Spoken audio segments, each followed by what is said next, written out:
Guys, so today I decided to do a video on just the basics of stretching your ears, and I'm going to show you a couple of things that I have that I use, and I'm going to show you what I use to stretch with, what I use after I stretch, if I get an infection, because I have had an infection and stretched it because I went up too fast, how to fix that, and well, how I fix it. And I'm going to show you a couple of things that I have from my other piercings that I have had. So let's get started. I keep everything in this box. It's just a little wooden box of everything that I use. I put everything in categories, as in mainly the bigger sizes. I have 6 gauge, and then I have my 8 gauges, and then last but not least, I have my 4 gauges. And then in the bottom of this, I just have the little extras that I've had in the regular gauges.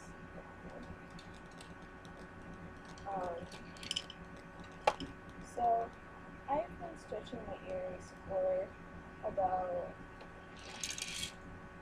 how many years? Well, I started stretching my ears when I was 8, but I had a really small gauge size. I had a 14, and this is a 14.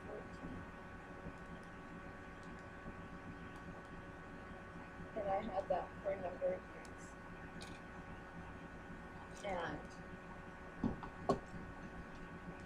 then just recently, over the past year, I have decided to start stretching. I first started stretching my second hose, and I got to a 6 gauge, and I used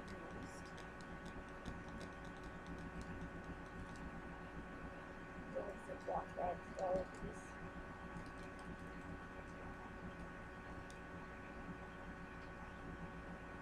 These inches. I don't know. Oh, but little.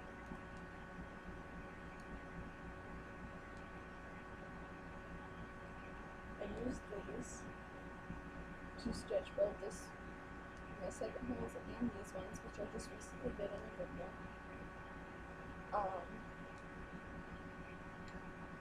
I used these. These are known as tapers. And on the tapers, there are the O-rings, which are these little things. These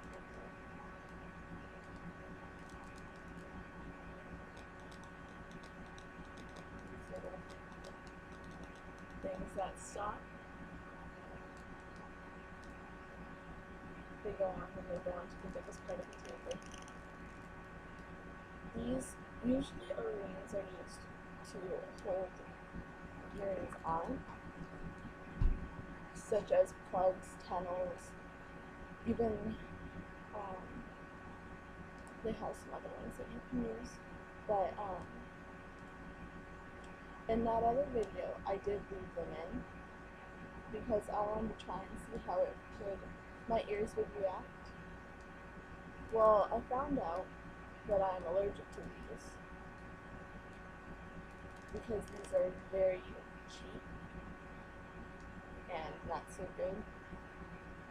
I got them from bm25.com. If you haven't already tried their website, go look at it. Their prices are absolutely amazing. I would not necessarily suggest buying their acrylics if you're doing a fresh stretch. If you're doing a fresh stretch and you really like acrylics, I'd suggest going to what was the website? bodyjewelrysource.com. They sell their jewelry at a very good price, but the thing is you have to order two to get a pair. So if I got these bottom ones right here. I don't know if you can see these too well. They're just single flared 6-gauge plugs. They are very high. They're very well made acrylic plugs, and I have never irritated my ears. I would suggest going there if you really decide, but if it's not the healthiest thing, but the healthiest thing would be stainless steel or surgical steel. Or if you're like me, I can't use surgical steel because it infects my ears because my ears just don't take it, so I have to use stainless steel. Surgical steel is basically just what professional ear piercers use, and let's see who else is it. It's another surgical steel is also used in hospitals for their instruments. That's kind of basically why it's called surgical steel. But yeah, there's surgical steel. You can do acrylic. There's also glass. Glass is not too bad either. It's not necessarily recommended. I would not recommend it, but it's better than acrylic. If you're deciding to stretch, do not go to Hot Topic or Spencer's or Claire's or anywhere that sells plugs. Your best place to go would be a piercing and tattoo parlor, or to order them offline off of a well-known site that has a good reputation. Because that way you're knowing you're getting high quality stuff that isn't going to irritate your ears and it's not going to scar them. What happened with me is I used really cheap plugs at an 8-gauge, and after taking them out, had them out for a little bit, like I was like checking them out, making sure that they were okay after I'd stretched it in about 2 weeks, because I usually don't take them out for about 2 weeks to make sure that they're fully ready for me to take them out. I took them out and I noticed that around the hole was like a little bit harder than the rest of the ear, and I looked it up online and I found out that I could scar tissue from the acrylic. Whether it was, I think that they were bad, so I threw them out. I was not going to deal with that stuff, and I didn't want any of my friends to take them and have the same experience that I did. So I have scar tissue around my top holes now.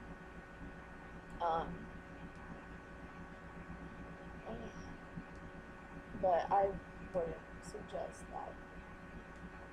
And I strongly disagree with using tapers as jewelry. Tapers are an instrument. Tapers are an instrument used to stretch your ears. So going from one size to the next. There's 3 types of tapers. There's the short ones that it's not a gradual. It doesn't go up gradually to the size. It's a quick thing, which I would not suggest.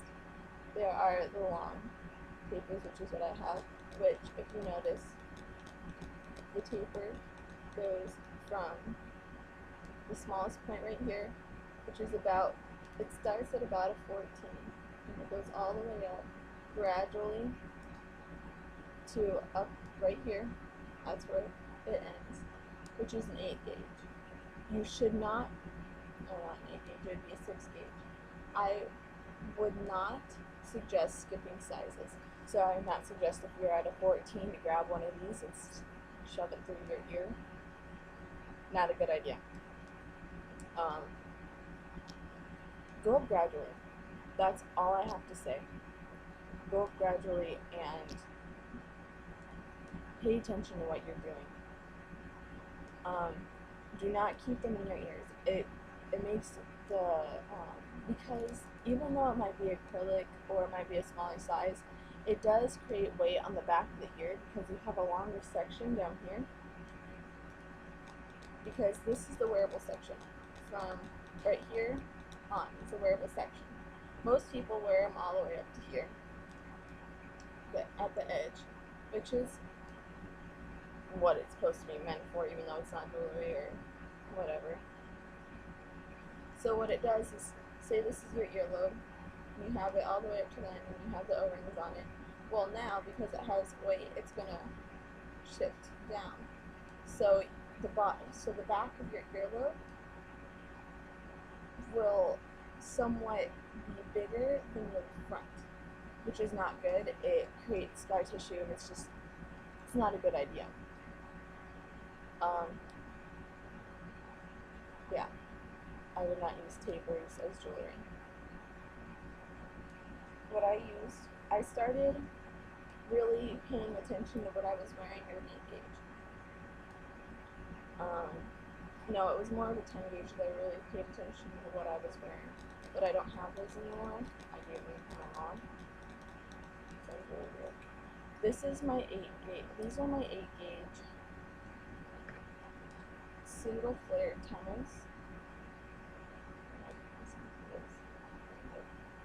All it is it's a stainless steel piece of metal with a hole going through the middle that has a single flare and an O-ring.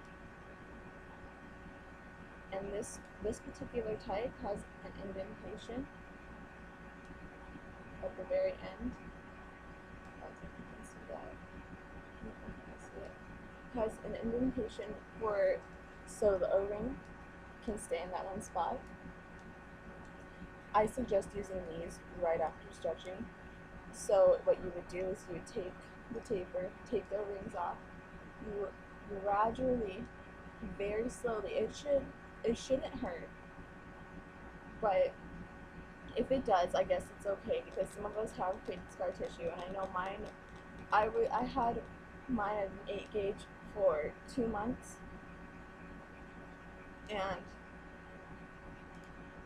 so it hurt more than it probably should have because I have scar tissue there, but I really didn't pay attention to it. But what you do is you take it and you put it at the very end and you push through to as far as it can go, and you leave it there until it really doesn't feel like anything anymore. It might feel a little bit like something's being stretched, but the burning, some people experience burning or tight. Let it go down a little bit to where you don't feel any of that, because if you're having trouble like I did, take it out and put it through the back and go a little bit farther, and it's like a teeter-totter. It'll go back and forth until you finally get to where you need to, which is the wearable area. After you get there, leave it in your ears for about 30 minutes.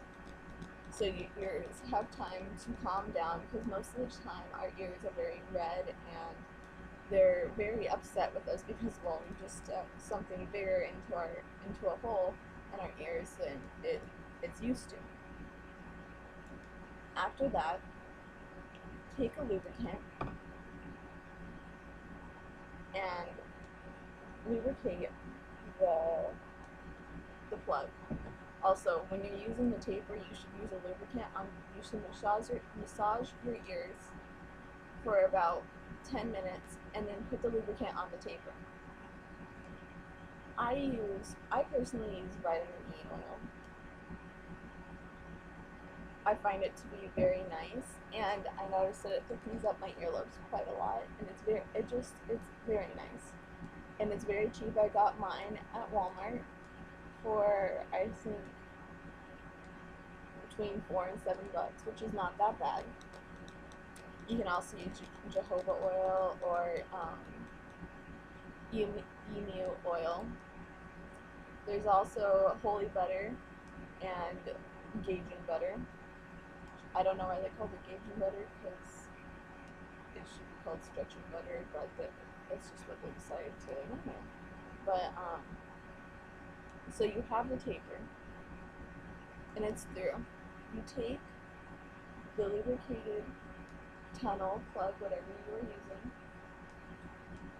You line it up. So the back of the plug is to the back, to the front of the taper.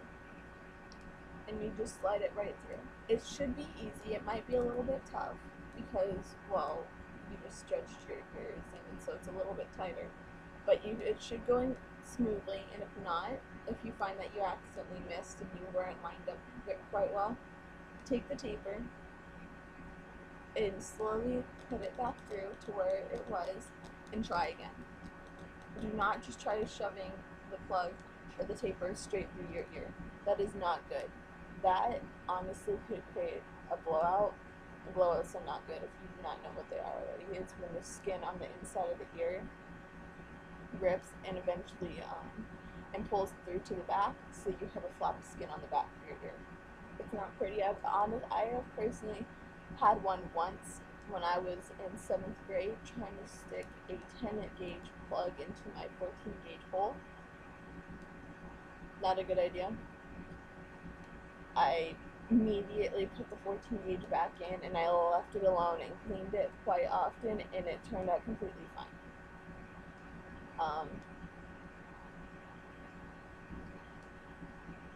So that's what you do. One of the things I personally do, and I really do love doing it, is after about 2 weeks of having the plugs or the tunnels in, I get metal hoops like this, and I put them in. What it does is it kind of naturally stretches your ears. It kind of creates elasticity because you're having weight on the ear. And with weight, it kind of brings, if you're wanting to stretch more, if you're wanting to go up another size, it kind of naturally stretches it, so it's easier to put the next size taper through. You should not stretch for at least a month or two. Some people do stretch every week. I know that's what I did at the smaller gauges. Honestly, some people might get mad at me. It is fine to do that between 16 gauge, I'd say between 16 gauge and a 12 gauge. Once you hit, after 12 gauge, once you hit the 10, you should not do that anymore.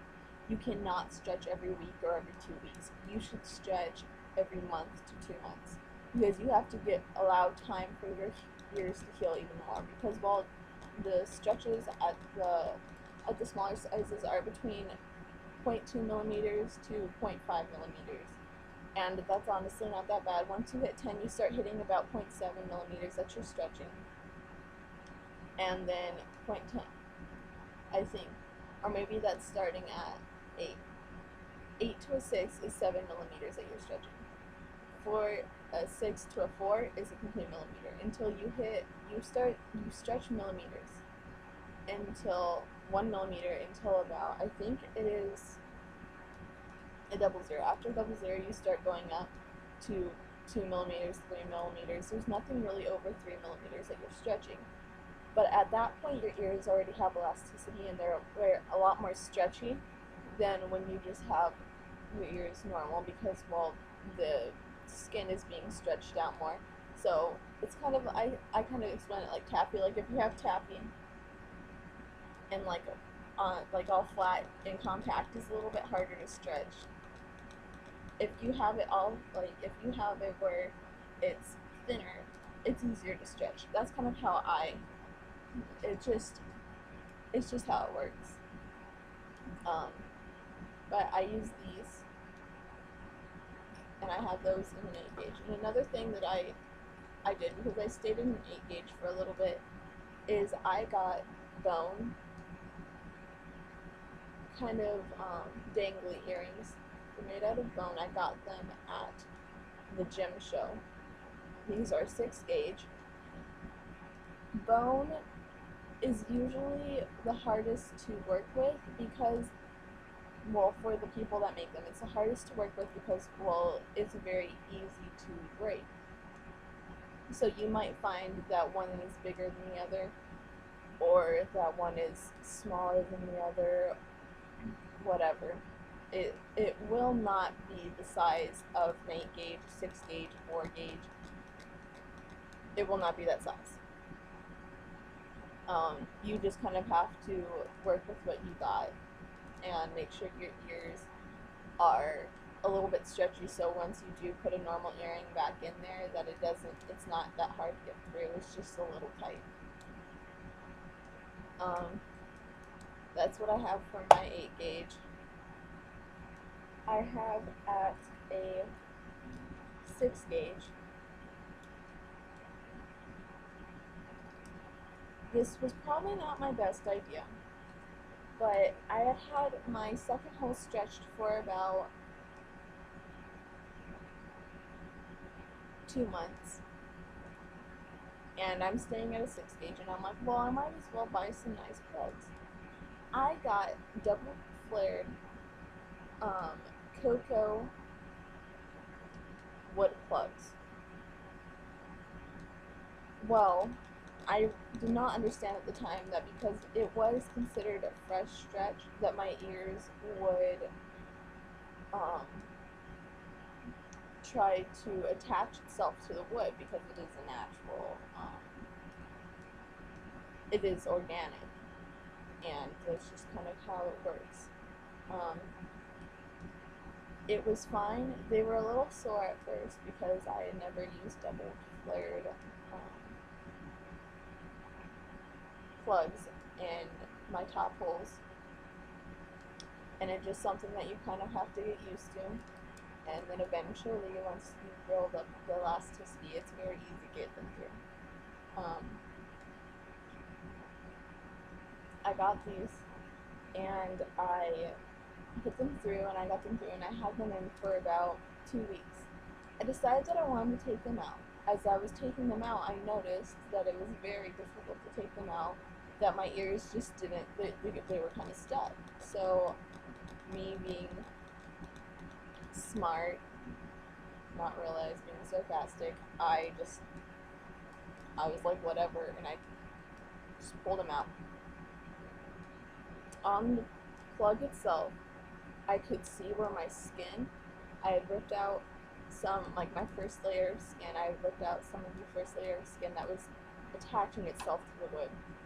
I would not suggest using wood for at least 6 months after you stretch. You can use stone. Stone is okay. I wouldn't suggest it on a fresh stretch though. Use it after about 2 months to 3 months. It's about the proper time to use it. But I would not suggest it. Like, you can if you want to. Like, maybe it was just my ears. I know my ears are very particular, and they decide what they do, what they want to do. And then also, I had bought these double flared metal plugs, double flared plugs. I got them in the mail. I got them from bm25.com. I would not suggest buying double flared solid metal plugs from them because this is a 6 gauge. They labeled this as a 6 gauge, and the inner part of the paper is a 6 gauge. The outer part is a 2. If you don't know, that's 2 sizes bigger.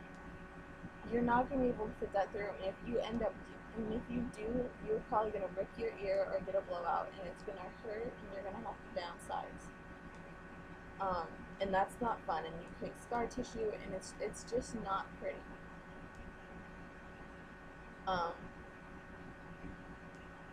I got those, and I have not used those. I got them in, and I just looked at them, and I'm like, no. And I wasn't gonna bother going back to the company because, well, they were $4. Like, wow, I want my money back. It's $4. Okay, I really don't care. Have those, and also what I have in a 6 gauge are these silicone squishy tunnels. Basically, all you do to put them in is, well, what I do, and it never hurts me before, is I use these in my top holes.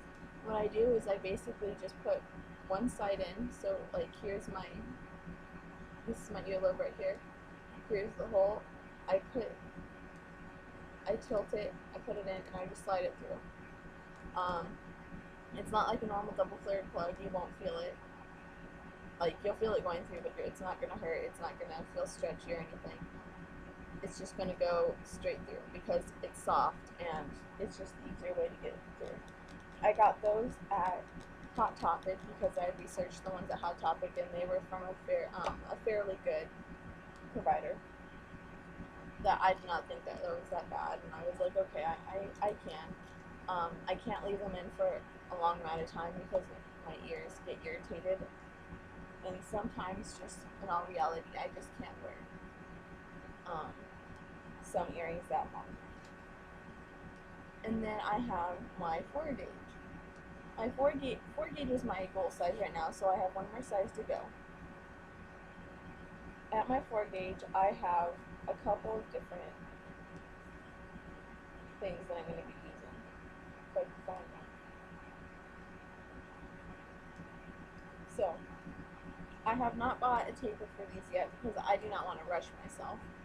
Because I'm the type of person like, well, okay, I want it now. Okay. This, once I buy my taper, I'm gonna try out metal. I've never honestly used a metal taper before, but that's just me. This is a single flare 4 gauge tunnel in stainless steel. And you can see straight through that. Pretty crazy. And it also has the indentation on it for the O-ring. As you can see, the O-ring is a lot bigger than on the 8 gauge. You can get O-rings pretty much anywhere that sells plugs and tapers or anything. I'm going to use those right after my stretch. On this stretch, I'm going to wait about a month because I feel like a month or a month and a half because I feel like my ears will be fine by then. Another thing I did buy were these no flared white plugs. I got them for about $2 at bm25.com. They are acrylic, but this is a different grade of acrylic, and they're a lot better. It has no indentation, it's just a straight out plug, and there's good reviews on this. And what I decided that I wanted to try out was because I had been looking at different things on YouTube and doing my research, and they say the best thing to get when you're starting is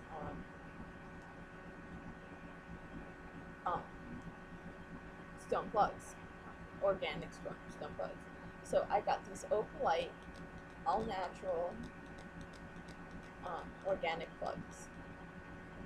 They're double flared, and I think they're quite nice. What you do to put in a double flared plug is, again, here's my earlobe. You tilt it, so the plug should be like this. You put the side of the taper in, so here it is. You put the side of the taper in, and then you kind of push your earlobe to fit around it, and then move it to the middle. In the middle it is the actual size, so in the middle is the actual 4 gauge. The outer part is about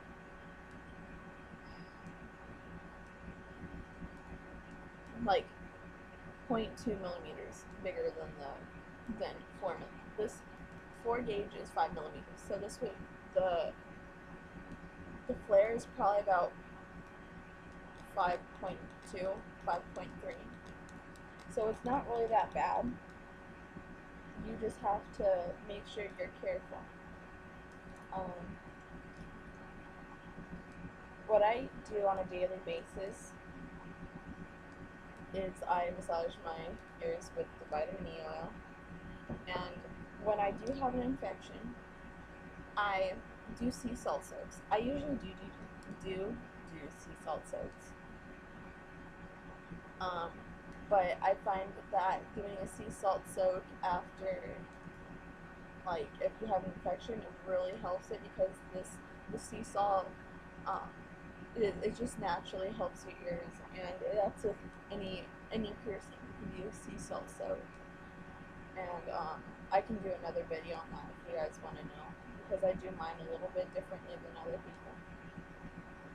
But I got this Band-Aid hurt-free antiseptic wash. It's a first aid thing. It relieves pain and fights germs. And this is by Johnson.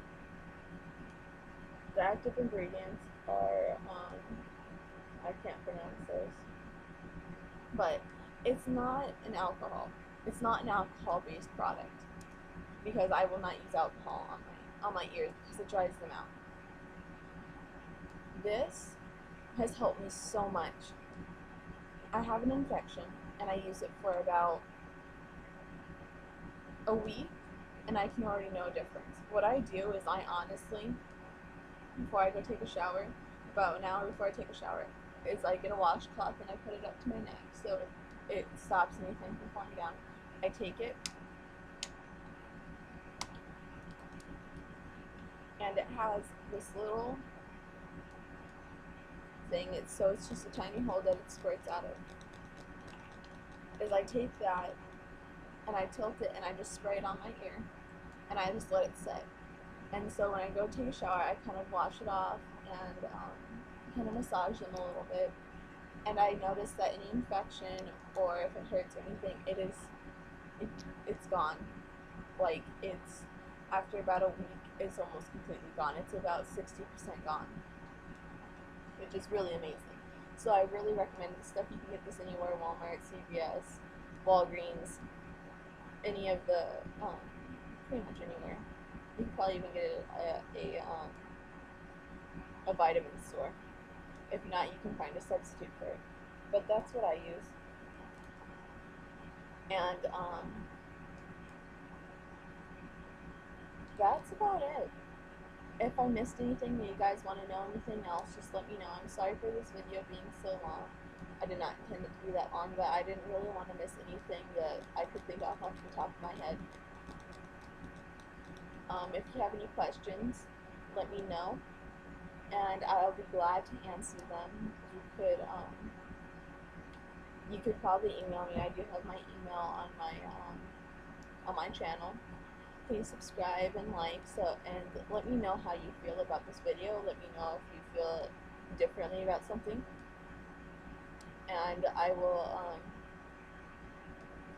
take your opinion very honestly, and so you could give the advice to anyone else who watches the videos and decides that they want to leave a comment if you have a different opinion on it.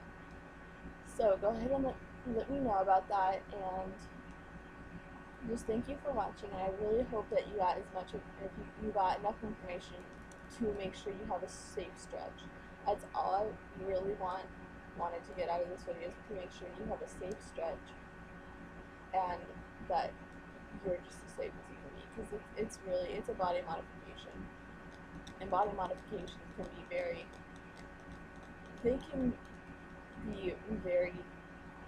difficult, and it can be something that could be for the rest of your life. That's why there are points of no return when it comes to your stretching. At least there is a point of no return where you could go back, which the point of no return, in my opinion, is 00. But everyone's different. So, yeah, thank you for watching, and I really would enjoy your comments and everything. Just please don't be rude. If you are, I will delete the comment. But thank you for watching, and please subscribe and like. Thank you. Bye.